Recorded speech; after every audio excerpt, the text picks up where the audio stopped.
ಈ ಕಾಲೋನಿಯಿಂದ ಈ ಮನೆಯಿಂದ ಭವಿಷ್ಯದಲ್ಲಿ ವಿಜ್ಞಾನಿಯೊಬ್ಬರು ಬರಲಿಕ್ಕಿದ್ದಾರೆ. ಮ್ಯಾಥ್ಸಲ್ಲಿ 100, ಸಿ ಎಸ್ ಅಲ್ಲಿ 100, ಫಿಸಿಕ್ಸಲ್ಲಿ 99, ಕೆಮಿಸ್ಟ್ರಿ 97. ಸ್ಟಡಿ ಅಂದರೆ ಫಸ್ಟಿಗೆ ಅರ್ಥ ಮಾಡಿಕೊಳ್ತಿದ್ದದು, ತುಂಬ ಡೌಟ್ಸ್ ಎಲ್ಲ ಕೇಳ್ತಿದ್ದೆ. ಅರ್ಥ ಆಗದಿದ್ದರೆ ಅದು ಓದಿದ ನೆನಪಲ್ಲಿ ಇಳಿಯೋದಿಲ್ಲ ನನಗೆ. ಸೊ ಕಾಲೇಜಲ್ಲಿ ಎಲ್ಲ ಡೌಟ್ಸ್ ಎಲ್ಲ ಕ್ಲಿಯರ್ ಮಾಡ್ತಿದ್ದೆ, ಮತ್ತು ಮನೆಗೆ ಬಂದು ಒಮ್ಮೆ ರಿವಿಷನ್ ಮಾಡ್ತಿದ್ದೆ. ಇದೆಲ್ಲ 10th ಇದೆಲ್ಲ ಹಣ ಸಿಕ್ಕಿತ್ತು, ಅಂದರೆ ಮಾರ್ಕ್ಸ್ ಬಂದೋದಕ್ಕೆ. ಆಮೇಲೆ ಸ್ವಲ್ಪ ಸುಲಭ ಆಯಿತು. ಮತ್ತು ಅದಕ್ಕಿಂತ ಮುಂಚೆ ಅಮ್ಮನೆಲ್ಲ ಕೊಡಬೇಕಾಗಿತ್ತು ಕೆಲಸಕ್ಕೆ ಹೋಗಿ. ಏನಾಗಬೇಕು ಅಂತ ಇದ್ರಿ ಭವಿಷ್ಯದಲ್ಲಿ? ನಂದು ಸೈಂಟಿಸ್ಟ್ ಆಗಬೇಕು ಅಂತ ಉಂಟು. Scientist itu angka ide untuk itu yang kutijan tu, yang kelihatan ala hal tu je. Tapi itu berusaha untuk pas kusiap.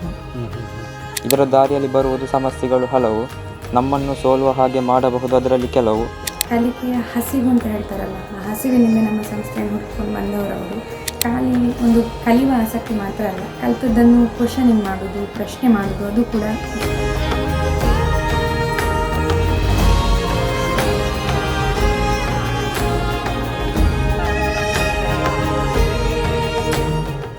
ಪ್ರಿಯ ವೀಕ್ಷಕರೇ ನಮಸ್ತೆ. ಸಾಧನೆಗೆ ಅಸಾಧ್ಯವಾದುದು ಯಾವುದೂ ಇಲ್ಲ, ಸಾಧಿಸುವ ಛಲ ಬೇಕು ಎನ್ನುವಂಥ ಒಂದು ಮಾತಿದೆ. ಅಂಥ ಸಾಧಿಸುವ ಮನಸ್ಸಿನೊಂದಿಗೆ, ಸಾಧಿಸುವ ಛಲದೊಂದಿಗೆ ಸಾಧನೆಯನ್ನು ಮಾಡಿರುವಂಥ ಪೂರ್ವ ವಿದ್ಯಾರ್ಥಿಯ ಮನೆಯಲ್ಲಿದ್ದೇವೆ.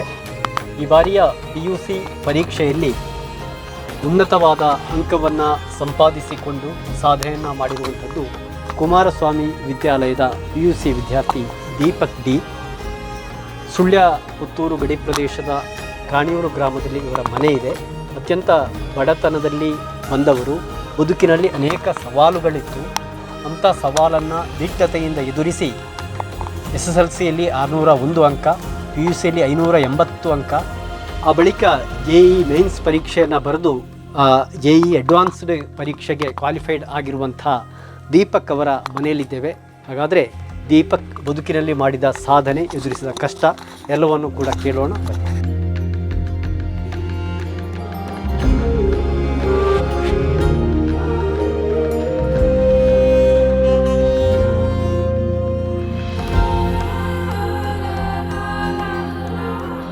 ದೀಪಕ್ ನಮ್ಮ ಜೊತೆಗಿದ್ದಾರೆ. ದೀಪಕ್ ನಮಸ್ತೆ, ಕಂಗ್ರ್ಯಾಚುಲೇಷನ್ಸ್. Thank you.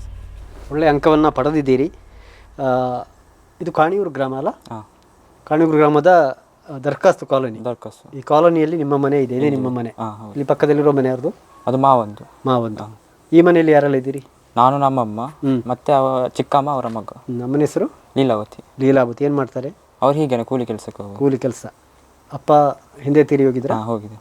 ಎಷ್ಟು ವರ್ಷದ ಹಿಂದೆ? ನಾವು ಹುಟ್ಟಿದಾಗ, ಒಂದು ಹುಟ್ಟಿದ 2-3 ವರ್ಷದ. ಓಕೆ. ಎಷ್ಟು ಮಾರ್ಕ್ಸ್ ಬಂತು ಈ ಸಲ?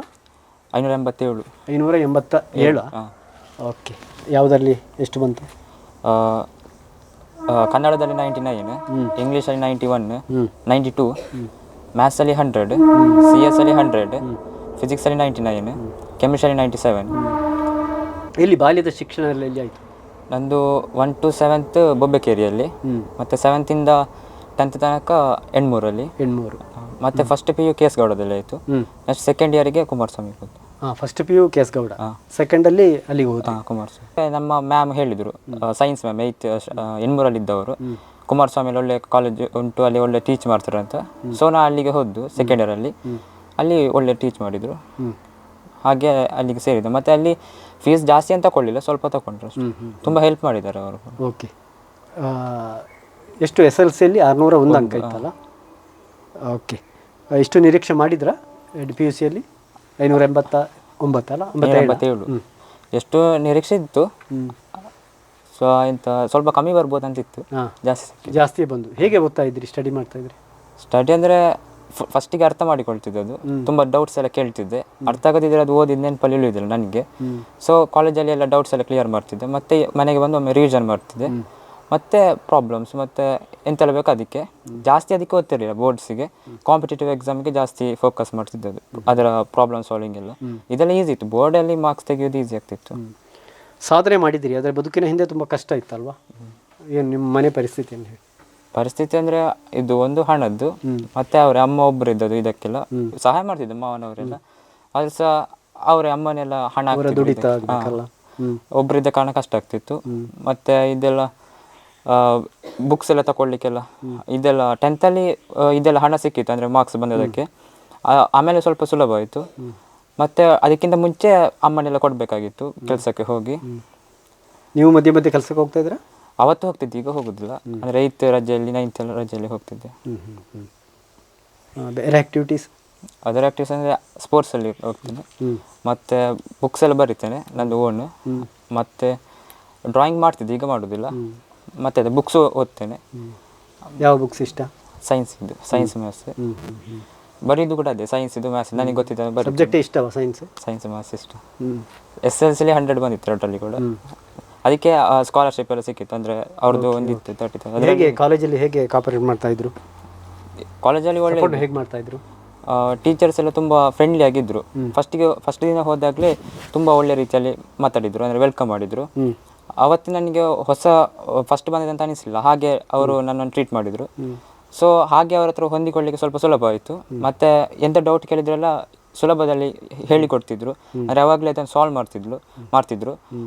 ನಾಳೆ ಹೇಳ್ತೇನೆ ಹಾಗೆಲ್ಲ ಹೇಳ್ತಿರ್ಲಿಲ್ಲ, ಅದನ್ನು ಡಿಲೇ ಮಾಡ್ತಿರ್ಲಿಲ್ಲ, ಆವಾಗಲೇ ಹೇಳ್ತಿದ್ರು. ಹಾಗೆ ಸ್ವಲ್ಪ ಈಸಿ ಆಯಿತು ಕಲೀಲಿಕ್ಕೆಲ್ಲ. ಮತ್ತು ಕ್ವಶನ್ಸ್ ಎಲ್ಲ ಸಾಲ್ವ್ ಮಾಡೋದೆಲ್ಲ ಹೇಳಿಕೊಡ್ತಿದ್ರು ಕಾಂಪಿಟೇಟಿವ್ ಎಕ್ಸಾಮ್ಗೆ. ಮತ್ತು ಸಪೋರ್ಟ್ ಮಾಡಿದ್ರು. ಎಂಥವ್ರು ಸಜೆಷನ್ ಬೇಕಿದ್ದರೆ ನಾನು ಅವ್ರ ಹತ್ರ ಕೇಳ್ತಿದ್ದೆ. ಕೆಮಿಸ್ಟ್ರಿ ಮ್ಯಾಮ್ ಮತ್ತು ಪ್ರಿನ್ಸಿಪಲ್ ಸರ್, ನಮ್ಮ ಮ್ಯಾಥ್ಸ್ ಮ್ಯಾಮ್ ಇದ್ರು, ಅವ್ರ ಹತ್ರ ಎಲ್ಲ ಕೇಳ್ತಿದ್ದೆ. ಮನೆಯವರಿಗಿಂತಲೂ ಜಾಸ್ತಿ ಅವ್ರ ಹತ್ರ ನಾನು ಕೇಳ್ತಿದ್ದೆ ಸಜೆಷನ್ಸ್ ಎಲ್ಲ. ಎಂಥವ್ರು ಕಷ್ಟ ಆಗ್ತದೆ ಅಂತಿದ್ರೆ ಹೇಗೆ ಇದೆಲ್ಲ ಮ್ಯಾನೇಜ್ ಮಾಡಬೇಕು, ಟೈಮ್ ಮ್ಯಾನೇಜ್ಮೆಂಟ್ ಎಲ್ಲ ಅಂತ. ಹೇಗೆ ಕಾಲೇಜಿಗೆ ಹೋಗಿ ಬರ್ತಾ ಇದ್ರಿ? ನಾ ಬಸ್ಸಲ್ಲಿ ಹೋಗಿ ಬರ್ತಿದ್ದೆ. ಇಲ್ಲಿಂದ ಪುಣ್ಚತಾರಿಗೆ ಹೋಗಿ ಅಲ್ಲಿಂದ ಸುಬ್ರಹ್ಮಣ್ಯಕ್ಕೆ 7:50 ಬಸ್ ಇತ್ತು. ಎಷ್ಟು ಕಿಲೋಮೀಟರ್ ಆಗುತ್ತೆ ದೂರ? ಒಂದು 29 ಆಗ್ಬೋದು. 29 ಹೋಗಲಿಕ್ಕೆ 29 ಬರಲಿಕ್ಕೆ 58 ಕಿಲೋಮೀಟ್ರ್ ಆಗುತ್ತೆ. ಬಹುಶಃ ಅಷ್ಟು ಕಿಲೋಮೀಟ್ರ್ ಹೋಗಿ ಬಂದು ಇಷ್ಟು ಸಾಧನೆಯನ್ನು ಮಾಡಿದ್ದೀರಿ. ಏನು ಆ್ಯಂಬಿಷನ್ ಇದೆ ನೆಕ್ಸ್ಟ್ ಏನಾಗಬೇಕು ಅಂತ? ಅದರ ಮಧ್ಯೆ ಎಕ್ಸಾಮ್ ಎಲ್ಲ ಬರ್ದ್ರಲ್ಲ, ಈಗ JEE ಕ್ವಾಲಿಫೈಡ್ ಆಗಿದ್ದಾರಲ್ಲ? ಮತ್ತು CET ಬರ್ದೆ, ನಿನ್ನೆ ಆದದ್ದು. ಮತ್ತು ನಾಡಿದ್ದುಂಟು ISI ಅಂತ May 10ಕ್ಕೆ. ಮತ್ತು June 7ಕ್ಕೆ ಒಂದು ಎಕ್ಸಾಮ್ ಉಂಟು IIT ಅಂತ, ಅದೆಲ್ಲ ಬರೀಬೇಕಂತ ಉಂಟು. ಎಲ್ಲವನ್ನ ಅಟೆಂಡ್ ಮಾಡ್ತಾ ಇದ್ರಿ.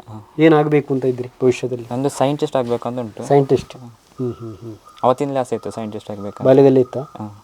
ಅದರಲ್ಲೂ ಯಾವುದು ಕೆಟಗರಿ ಏನಾದರೂ ಇದೆಯಾ? ಕೆಟಗರಿ ಇದು ಫಿಸಿಕ್ಸಲ್ಲಿ ಅಥವಾ ಮ್ಯಾಥ್ಸಲ್ಲಿ ಅಂತ ಉಂಟು. ಮ್ಯಾಥ್ಸಲ್ಲಿ ಮ್ಯಾಥಮೆಟಿಷಿಯನ್ ಹಾಗೆ. ಇದು ದೀಪಕ್ ಅವರ ಮನೆ. ಈ ಮನೆಯ ಒಳಗಿರುವಂಥದ್ದು 2 ರೂಮ್ಗಳು, ಒಂದು ಅಡುಗೆ ಕೋಣೆ, ಮತ್ತೊಂದು ಈ ಕೋಣೆ. ಇದು ಅವರ ಸ್ಟಡಿ ರೂಮ್ ಕೂಡ ಹೌದು, ತಾವು ಗಮನಿಸ್ತಾ ಇದ್ದೀರಿ. ಅನೇಕ ಸನ್ಮಾನಗಳು, ಸನ್ಮಾನ ಪತ್ರಗಳು ಕೂಡ ಇದೆ, ಅಭಿನಂದನಾ ಪತ್ರಗಳು. ಏನೆಲ್ಲ ಸಿಕ್ಕಿದೆ? ಏನೆಲ್ಲ ಇದೆ? ಅದು 10th ಅಲ್ಲಿ ಸಿಕ್ಕಿದೆಲ್ಲ. ಇದು 7th ಅಲ್ಲಿ ಸಿಕ್ಕಿದ್ದು ಒಳ್ಳೆ ಸ್ಕೋರ್ ಮಾಡಿದ್ದಕ್ಕೆ. ಮತ್ತೆ ಅದೆಲ್ಲ 10th ಅಲ್ಲಿ ಅದು ಒಳ್ಳೆ ಸ್ಕೋರ್, ಹೈ ಸ್ಕೋರ್ ಮಾಡಿದ್ದಕ್ಕೆ. ಅದು ಕೂಡ ಹೈ ಸ್ಕೋರ್ ಮಾಡಿದ್ದಕ್ಕೆ. ಅದು ಮ್ಯಾಥ್ಸ್ ಅಲ್ಲಿ 100 ತೆಗೆದಕ್ಕೆ. ಮತ್ತೆ ಇದು ಕೂಡ ಒಂದು ಅಂಬೇಡ್ಕರ್ ಜಯಂತಿಯಲ್ಲಿ ಇತ್ತು ಸನ್ಮಾನ, ಅದರಲ್ಲಿ ಸಿಕ್ಕಿದ್ದು. ಮತ್ತೆ ಇದು ನನ್ನ ಫ್ರೆಂಡ್ಸ್ ಕೊಟ್ಟದ್ದು 10th ಅಲ್ಲಿ. ಅದೆಲ್ಲ ಸ್ಪೋರ್ಟ್ಸ್ ಅಲ್ಲಿ ಸಿಕ್ಕಿದ್ದು. ಇದು ಸೈನ್ಸ್ ಮಾಡೆಲ್ಲ? ಅದರ ಮೋಡಲ್ ಕೂಡ ಮಾಡ್ತಿರ್ತೇನೆ ಹಾಗೆ. ಪುಸ್ತಕ ಬರೀತೀರಿ ಅಂತ ಹೇಳ್ತಾ ಇದ್ರಲ್ಲ, ಯಾವುದದು? ಇದು ಬರ್ದು ಇನ್ನೂ ಸಹ ಇತ್ತು. ಎಲ್ಲ ಸೈನ್ಸ್ಗೆ ಸಂಬಂಧಪಟ್ಟ ಹಾಗೆ. ಮತ್ತು ಕೆಲವು ಪಜಲ್ಸ್. ಇದೇನು? ಅದು ಮ್ಯಾಥ್ಸ್ ಇದು ಸ್ವಲ್ಪ. ನನ್ನ ಬರವಣಿಗೆ. ಇದರಲ್ಲಿ ಕವನ ಎಲ್ಲ ಬರೆಯುವುದು. ನನಗೆ ಅವತ್ತಿನ ಅದೊಂದು ಹವ್ಯಾಸ ಇತ್ತು, ಕವನ ಬರೆಯುವುದು, ಹಾಡೆಲ್ಲ ಬರೆಯುವುದು. ಅದರಲ್ಲಿ ಇದರಲ್ಲಿ ಬರೆಸಿದ್ದು. ಮತ್ತು ಕಾಲೇಜಿಗೆ ಪ್ರವಾಸಕ್ಕೆಲ್ಲ ಹೋದಾಗ ಕಾಲೇಜಲ್ಲಿ ಅದರ ಪ್ರವಾಸ ಕಥನ ಹಾಗೆ ಬರೆಯುವುದು. ಒಂದು ಯಾವುದಾದ್ರೂ ಒಂದು ನೀವು ಬರೆದ ಕವನ ಓದಿಯಂತೆ? ಇದರ ದಾರಿಯಲ್ಲಿ ಗೆಲುವು, ಇದರ ಕವನದ ಹೆಸರು. ಇದರ ದಾರಿಯಲ್ಲಿ ಬರುವುದು ಸಮಸ್ಯೆಗಳು ಹಲವು, ನಮ್ಮನ್ನು ಸೋಲುವ ಹಾಗೆ ಮಾಡಬಹುದು ಅದರಲ್ಲಿ ಕೆಲವು. ಆದರೂ ಪ್ರಯತ್ನ ಬಿಡಬಾರದು ಎಂದಿಗೂ ನಾವು. ಬಿಡಬೇಕು ಅದಕ್ಕಾಗಿ ನಮ್ಮ ಸೋಮಾರಿತನ, ತ್ಯಜಿಸಬೇಕು ನಮ್ಮೆಲ್ಲ ಸುಖಾನ, ಆದಾಗ ಪಡೆಯಬಹುದು ನಾವು ಗೆಲುವನ್ನು. ಹಲವು ಬಾರಿ ಯೋಚಿಸಬೇಕು ತೆಗೆದುಕೊಳ್ಳಲು ಒಂದು ನಿರ್ಧಾರ, ಅದಕ್ಕಾಗಿ ಪಡೆಯಬಹುದು ಹಿರಿಯರ ಸಹಕಾರ, ಆದರೂ ಸ್ವಂತವಾಗಿರಲಿ ಕೊನೆಯ ನಿರ್ಧಾರ. ದಾರಿಯಲ್ಲಿ ನಮ್ಮನ್ನು ಸೋಲಿಸಬಹುದು ಹಲವರು, ನಮ್ಮನ್ನು ಪ್ರೋತ್ಸಾಹಿಸಬಹುದು ಕೆಲವರು, ನಮ್ಮ ಹಿನ್ನಡೆಗಾಗಿಯೇ ಕಾಯುತ್ತಿದ್ದಾರೆ ಮಿಕ್ಕವರು. ಸಾಗು ನೀ ಒಬ್ಬಂಟಿಯಾಗಿ ಗೆಲುವಿನ ಹಾದಿಯಲ್ಲಿ, ಗೆದ್ದರೆ ಬರುತ್ತಾರೆ ಅಭಿನಂದಿಸಲು ಅವರ ಮಾತಿನಲ್ಲಿ, ಆದರೆ ಸೋತಾಗ ಅನುಭವಿಸಬೇಕು ನೀನೊಬ್ಬನೇ ಈ ಜಗದಲ್ಲಿ. ಓಕೆ, ನಿಮ್ಮ ಬದುಕಿನ ಕಥೆ ಕೂಡ ಇದೆ ಅಂತ ಅದರಲ್ಲಿ ಅಲ್ಲ? ಇದೆಲ್ಲ ಏನು ಬುಕ್ಸು? ಅದು ಕಾಲೇಜಲ್ಲಿ ಸಿಕ್ಕಿದ್ದು ಸ್ವಲ್ಪ, ಇದಕ್ಕೆ ಕಾಂಪಿಟೇಟಿವ್ ಎಕ್ಸಾಮ್ಸಿಗೆ. ಇದು JEEಗೆ ಸಿಕ್ಕಿದ್ದು, ಸರ್ ಕೊಟ್ಟದ್ದು. ಇದು ಮ್ಯಾಥ್ಸಿಗೆ ಸಿಕ್ಕಿದ್ದು. ಮತ್ತು ಇದೆಲ್ಲ ಸ್ಟಡಿ ಮೆಟೀರಿಯಲ್ಸ್ ಬೋರ್ಡ್ಸ್ಗೆ ಎಕ್ಸಾಮ್ಗೆ. ಒಳ್ಳೆ ಮಾರ್ಕ್ ಬಂದಾಗ ಎಲ್ಲರೂ ಏನಂದರು? ಕಂಗ್ರ್ಯಾಚುಲೇಷನ್ಸ್ ಹೇಳಿದರು ಎಲ್ಲರೂ. ಟೀಚರ್ಸಿಗೆಲ್ಲ ತುಂಬ ಖುಷಿ ಆಯಿತು. ಅಂದರೆ ಅವರು ಎಕ್ಸ್ಪೆಕ್ಟ್ ಮಾಡಿದರು ನಮ್ಮ ಕಾಲೇಜಲ್ಲಿ, ಅವರಿಗೆ ಖುಷಿ ಆಯಿತು ತುಂಬ. ಪ್ರಿನ್ಸಿಪಲ್ ಸರ್ ಎಲ್ಲ ಕಾಲ್ ಮಾಡಿದರು ಒಮ್ಮೆ ಸಂಜೆ ರಿಸಲ್ಟ್ನ ಹೊತ್ತು, ಕಂಗ್ರ್ಯಾಚುಲೇಷನ್ಸ್ ಹೇಳಿದರು. ಮತ್ತು ಮನೆಯಲ್ಲಿ ಕೂಡ ಖುಷಿ ಆಯಿತು.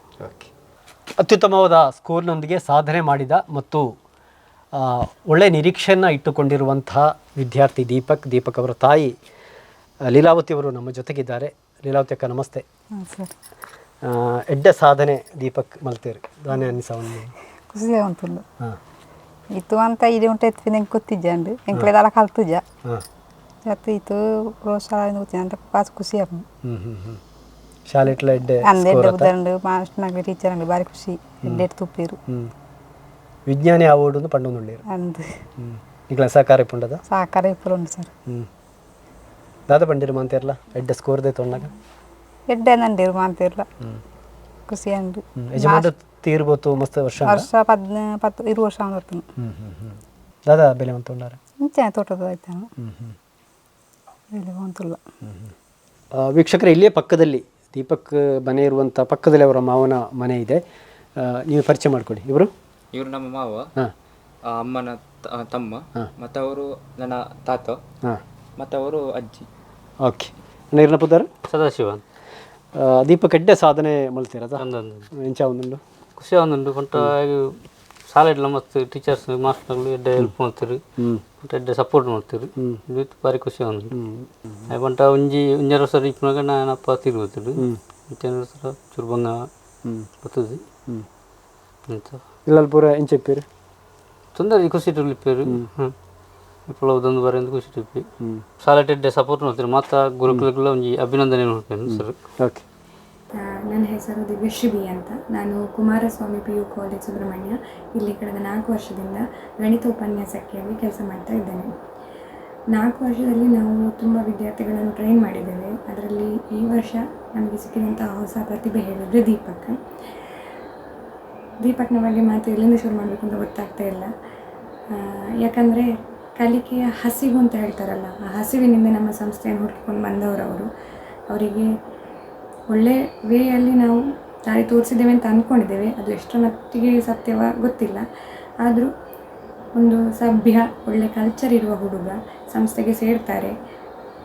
ದ್ವಿತೀಯ PUC ವಿಜ್ಞಾನ ವಿಭಾಗಕ್ಕೆ ಸೇರಿ ಎಲ್ಲ ವಿಷಯವನ್ನು ವಿನಮ್ರವಾಗಿ ಕಲಿತು ಈಗ ಕಾಲೇಜಿಗೆ ಟಾಪರ್ ಆಗಿ ಹೊರಹೊಮ್ಮುತ್ತಾರೆ. ದ್ವಿತೀಯ PUC ಫಲಿತಾಂಶ ಬಂದಿರ್ತದೆ. ಅದರಲ್ಲಿ 587 ಅಂಕಗಳನ್ನು ಪಡೆದು ಕಾಲೇಜಿಗೆ ಪ್ರಥಮ ಸ್ಥಾನಿಯಾಗಿರ್ತಾರೆ. ಇವರ ವಿಶೇಷತೆ ಅಂತ ಹೇಳಿದರೆ, ಇವರಿಗೆ ಅಚ್ಚುಮೆಚ್ಚಿನ ಸಬ್ಜೆಕ್ಟ್ ಹೇಳಿದರೆ ಮ್ಯಾಥ್ಸ್. ನಾನು ಒಂದು ಗಣಿತ ಉಪನ್ಯಾಸಕಿಯಾಗಿ ಅಷ್ಟು ಒಂದು ಆಸಕ್ತಿ ಕಂಡಂತಹ ಹುಡುಗ ಹೇಳಿದರು ಅವರೇ. ಅಂದರೆ ಇಷ್ಟು ವರ್ಷದಲ್ಲಿ ಗಣಿತ ಇಷ್ಟ ಹೌದು, ಆದರೆ ಅದನ್ನು ಅಷ್ಟು ತುಂಬ ಇಷ್ಟಪಡ್ತಾರೆ. ತುಂಬ ಇಷ್ಟ ಅಂದರೆ ಸಣ್ಣ ಸಣ್ಣ ವಿಷಯಕ್ಕೂ ಅವರಿಗೆ ಡೌಟ್ ಎಲ್ಲ ಬರೋದುಂಟು. ಅದನ್ನು ಮೇಡಮ್ ಹೇಳ್ತಾರೆ ಇಲ್ವಾ ಅಂತ ಹೇಳಿ ಏನು ಹಿಂಜರಿಕೆ ಇಲ್ಲ ಕೇಳೋದಕ್ಕೆ, ಎಲ್ಲವನ್ನು ಬಂದು ಕೇಳ್ತಾಯಿದ್ರು. ಹಾಗಾಗಿ ಅವರ ಹೆಚ್ಚಿನ ಕಲಿಕಾ ವಿಷಯದ ಸಮಯವನ್ನು ಅವರು ನನ್ನ ಜೊತೆ ಹಂಚ್ಕೊಂಡಿರ್ತಾರೆ. 4 ಗಂಟೆ ಮೇಲೆಲ್ಲ ನಿಂತು ಓದೋದು ಎಲ್ಲ ಇತ್ತು. ನಮಗೆ ಎಷ್ಟು ಹೇಳಿದರೆ ಡೌಟ್ಸ್ ಶೇರ್ ಮಾಡಿ ಆನ್ಸರ್ಸ್ ಎಲ್ಲ ಶೇರ್ ಮಾಡಿ ಟೈಮ್ ಹೋದದ್ದೇ ಗೊತ್ತಾಗ್ತಿರ್ಲಿಲ್ಲ. ಅಷ್ಟು ನಾವು ನಮ್ಮ ಕ್ವಾಲಿಟಿ ಟೈಮನ್ನು ಯುಟಿಲೈಸ್ ಮಾಡಿಕೊಂಡಿರ್ತೇವೆ. ಮತ್ತು ಅವರ ಮುಂದಿನ ವಿದ್ಯಾಭ್ಯಾಸವನ್ನು ಕೂಡ ಗಣಿತ ವಿಷಯದಲ್ಲಿ ಮುಂದುವರಿಸಬೇಕು ಅಂತ ಅಂದ್ಕೊಂಡಿದ್ದಾರೆ. ಅವರು presently Indian institute of science ನಡೆಸುವ ಎಕ್ಸಾಮಿಗೆ ಪ್ರಿಪೇರ್ ಆಗ್ತಾ ಇದ್ದಾರೆ. ಹಾಗೆ CET ಎಕ್ಸಾಮ್ ಆಯಿತು ಮೊನ್ನೆ ಅಷ್ಟೇ, ಅದರಲ್ಲಿ ಕೂಡ ಒಳ್ಳೆ ಪರ್ಫಾರ್ಮೆನ್ಸ್ ತೋರಿಸಿದ್ದಾರೆ. ಮತ್ತು ಅವರ ಬಗ್ಗೆ ಹೇಳೋದಂತ ಹೇಳಿದರೆ, ಅವರಲ್ಲಿ ಖಾಲಿ ಒಂದು ಕಲಿಯುವ ಆಸಕ್ತಿ ಮಾತ್ರ ಅಲ್ಲ, ಕಲಿತದ್ದನ್ನು ಕ್ವಶನಿಂಗ್ ಮಾಡೋದು, ಪ್ರಶ್ನೆ ಮಾಡೋದು ಅದು ಕೂಡ ಇಷ್ಟ. ಈಗ ಸಣ್ಣ ಮಕ್ಕಳಿಗೆಲ್ಲ ಆದರೆ ಎಂತ ಹೇಳಿಕೊಡ್ಬೇಕು ಅಥವಾ ಅದು ಯಾಕೆ ಅಂತ ಒಂದು ಆಸಕ್ತಿ ಇರ್ತದೆ. ಅಂತಹ ಆಸಕ್ತಿಯನ್ನು ನಾನು ಅವರ ಹತ್ರ ಕಂಡಿದ್ದೇನೆ. ಪ್ರತಿ ವಿಷಯಕ್ಕೂ ಪ್ರಶ್ನೆ ಮಾಡ್ತಾರೆ, ಅದು ಯಾಕೆ ಅದು ಹಾಗೆ ಅಂದರೆ ಆನ್ಸರ್ ಉತ್ತರ ಅವರಿಗೆ ಸಿಗಲಿಲ್ಲ ಹೇಳಿ ಆದರೆ ಸಿಗುವ ತನಕ ಕೂಡ ಅವರು ಪ್ರಶ್ನೆ ಮಾಡ್ತಾರೆ. ಅದು ನಾನು ಅವರಲ್ಲಿ ನೋಡಿದಂತಹ ಒಂದು ವಿಶಿಷ್ಟ ವಿಭಿನ್ನ ಗುಣ ಅಂತ ಹೇಳ್ಬೋದು. ಅವರಿಗೆ ಕಲಿಯುವ ಆಸಕ್ತಿ ಇತ್ತು, ಕಲಿಯುವ ಹಸಿವಿತ್ತು. ನಮಗೆ ಆ ಹಸಿವನ್ನು ನೀಗಿಸುವಂತಹ ಒಂದು ಶಕ್ತಿ ಇತ್ತು ಅಂತ ಅಂದ್ಕೊಳ್ತೇನೆ. ಇಡೀ ಸಿಬ್ಬಂದಿ ವರ್ಗ, ಇಡೀ ಉಪನ್ಯಾಸಕ ವೃಂದ ಅವರಿಗೆ ಸಪೋರ್ಟ್ ಮಾಡಿದ್ದಾರೆ. ಕೊನೆಯದಾಗಿ ಹೇಳೋದಂತ ಹೇಳಿದರೆ, ಕಲಿಯುವ ಆಸಕ್ತಿ ಯಾರಿಗುಂಟು ಅಂಥವರಿಗೆ ಅವಕಾಶ ನಮ್ಮಲ್ಲೂ ಉಂಟು.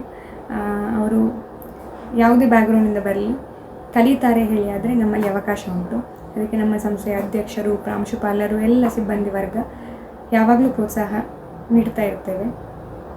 ಜ್ಞಾನ ಹಂಚಲಿಕ್ಕಿರೋದು, ಕಲಿಯುವ ಹಸಿವು ನಿಮ್ಮಲ್ಲಿದ್ದರೆ ನಮ್ಮಲ್ಲಿಗೆ ಬರ್ಬೋದು. ಪ್ರಿಯ ವೀಕ್ಷಕರೇ, ನಾವೀಗ ಇರುವಂಥದ್ದು ಕಾಣಿಯೂರು ಗ್ರಾಮದ ದರ್ಖಾಸ್ತು ಪರಿಶಿಷ್ಟ ಜಾತಿ ಕಾಲೋನಿಯಲ್ಲಿ. ಈ ಕಾಲೋನಿಯಿಂದ, ಈ ಮನೆಯಿಂದ ಭವಿಷ್ಯದಲ್ಲಿ ವಿಜ್ಞಾನಿಯೊಬ್ಬರು ಬರಲಿಕ್ಕಿದ್ದಾರೆ. ಪ್ರತಿಭಾನ್ವಿತ ವಿದ್ಯಾರ್ಥಿ ದೀಪಕ್ ಅವರಿಗೆ ವಿಜ್ಞಾನಿಯೇ ಆಗಬೇಕು ಎನ್ನುವಂಥ ಒಂದು ಹಂಬಲ ಇದೆ, ಸಂಕಲ್ಪ ಶಕ್ತಿ ಇದೆ. ಅವರ ಎಲ್ಲ ಸಂಕಲ್ಪ ಶಕ್ತಿ ಸಾಕಾರಗೊಳ್ಳಿ ಎನ್ನುವುದು ಆಶಯ ನಮ್ಮದು ಕೂಡ. ಸುದ್ದಿಯ ಕಡೆಯಿಂದ ಅವರ ಅಭಿನಂದನೆ ಮತ್ತು ಶುಭ ಹಾರೈಕೆಯನ್ನು ಹೇಳ್ತಾ, ದೀಪಕ್ ಅವರ ಮನೆಯಿಂದ ಕ್ಯಾಮರಾ ಪರ್ಸನ್ ಕೌಶಿಕ್ ರಾಮ್ ಬಳ್ಳಕ ಜೊತೆ ನಾನು ದುರ್ಗಾಕುಮಾರ್ ನಾಯ್ಕರೆ, ಸುದ್ದಿ ನ್ಯೂಸ್, ಸುಳ್ಯ.